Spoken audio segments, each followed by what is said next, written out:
Badru, and I'm here to present exploratory data analysis for our project. So, in brief, exploratory data analysis, EDA, this is an approach of analyzing data so that you can be able to visualize it, and this can help us to find out the trends or patterns, as well as assumptions that can be made when you have large statistical data and you want to confirm that.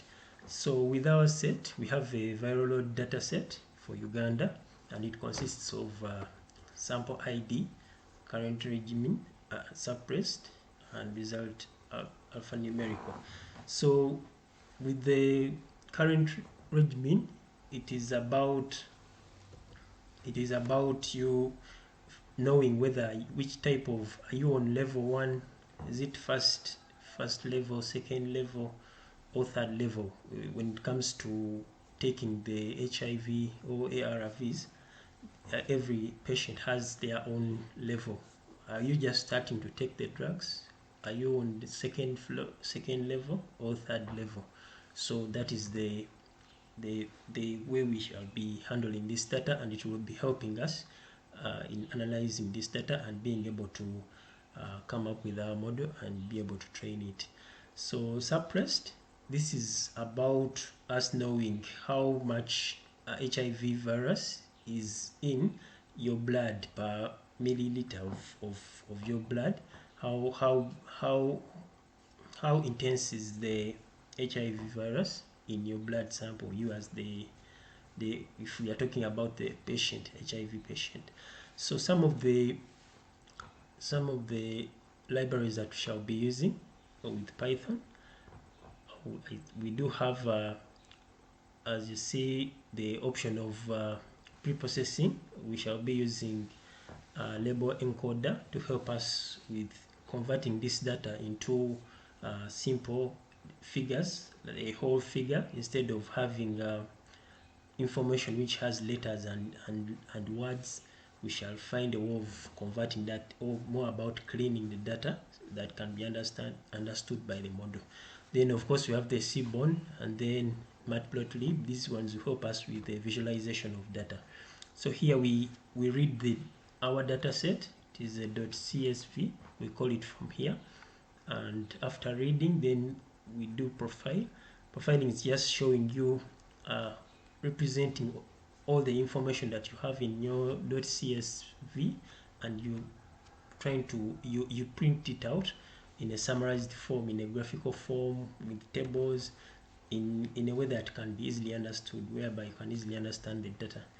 So of course we shall be using a unique ID as one of our parameters, and we shall also be using treatment. We shall be using the unique ID. We shall be using current regimen, as we looked at it, whereby we know which type of are you on first or second level. Then for result alphanumeric, it's about us knowing how much HIV you have in your blood. If it's less than, let's say, 500 copies per milliliter, then the system can show you that target not detected. If it is more than a certain number that we tell the device to check, and it is able to, it doesn't see a lot of copies, it will show that target not detected. So when you see there is few copies, that's why we suppressed with 1, but with a lot of copies, you will see from our data set that it will be a 2 or a 3, depending on how the amount that is in the blood. So where for the current regimen, it's just a representation of how it is in the other .csv file. So you can see 1n, that is first level, 4a, 3n, meaning it is on third level, like that. So this is the label encoder. It's the one that we used, the other library we used here at the top for import encoder. So we use it from here, whereby you convert current regimen If it is just showing random numbers, we want to convert it into whole numbers that can be easily understood by the machine. So here you see current reg mean, it is 10 instead of the previous one that we were having here. Now we encode them, or we try to transform them into whole figures that can be easily understood. The same applies to treatment duration. Here you see now a 4, you see a 0. Previously it wasn't the same, it was having digits and words or and letters. So here it's the same for gender, as you see. So it's just a matter of us trying to transform the data into a way that can be easily understood by the machine. So of course here we represent the suppressed as well as the current reg mean, and it helps us with the data cleaning and being able to know how to have clean data all in all, so that we remove the dirty data. So box plot, it helps us to easily represent our parameters, especially the suppressed and the current reg mean, whereby suppressed, where you see a 0, it means this person is resistant, and he's not bad off when it comes to the HIV in the blood. But then as you go on, as you see suppressed increases to a 1, it means they have higher copies, a high number of copies in their blood sample per milliliter. And then as you go on, you see it increases, and then it increases. When you see 3, that means the current reg mean is high. You see when it gets high, you realize that it can easily show that there are more people who are having high copies of HIV infection in their blood samples. So here with the heat map, it simply helps us represent data in form of a map, or whereby represent data with color, and that can be easily understood.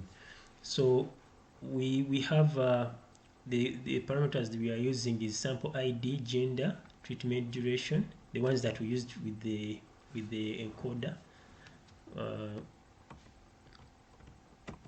Yes, so it is the one that we used with the label encoder. So still they are the ones we use here. So suppressed, the maximum will be a 1, so that is our boundary here. It is the maximum for suppressed. So we want to find out from so this is low intensity, then as you go up, there is high intensity, whereby it shows that the suppression levels increase. But we want to, at least we believe that for optimal training, we want to have at least something that is not so high, suppression that is not so high. So in brief, that's it. Thank you very much. So there is the code itself, whereby I run it from the Jupyter notebook, and it is the same representation. The information that we had is the same information here. So just a representation of data. Okay. So all the maps, the representation, the box plot, it's all represented in our model. Okay. So we can go ahead and split the data from here. As you can see, we call this library train test split. We split the data with training data and test data. Then we also define the test data size, which is 0.30, then meaning our training data will be 70% of this amount, because this was the output. We gave this variable, we gave it X variable, we gave it to suppressed, then the Y variable we gave it to current reg mean, and then we were able to get this particular amount. So we are getting this particular amount, 30% of this as test data, then 70% will be the training data. Then after that, we shall apply the linear regression function. Of course, linear regression will help us to to easily tell the value of a particular variable depending on a value of another variable.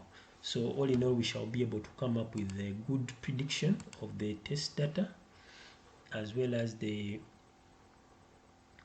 shall get a very good prediction from the training data we shall feed the module, and we can also be able to get a very good score, which should be over 80%. So that's it in brief. Thank you very much.